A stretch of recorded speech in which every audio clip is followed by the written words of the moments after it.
Hi guys, in last video we finished section 1 where we learned different Selenium tools and created our first test in Selenium WebDriver. Today we are starting section number 2, Selenium WebDriver architecture.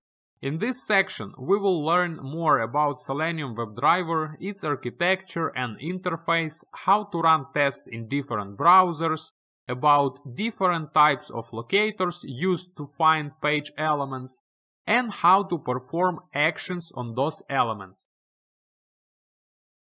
So let's start our first video learning about what is Selenium WebDriver. Selenium WebDriver is the browser automation framework that is commonly used for writing end-to-end tests for web applications. Selenium WebDriver was developed to better support dynamic web pages, where elements of the page may change without the page itself being reloaded.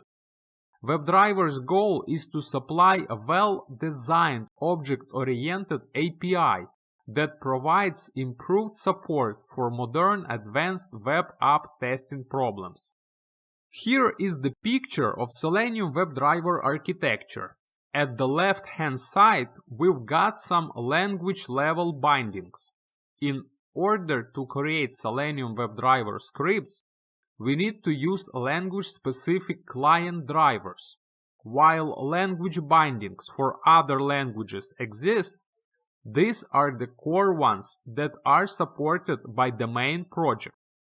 Now, these bindings communicate with Selenium WebDriver API. Selenium WebDriver API accepts commands sent in Selenese or via Client API and sends them to a browser driver. On the right side are the browser drivers. They help in communication with the browser to execute the commands.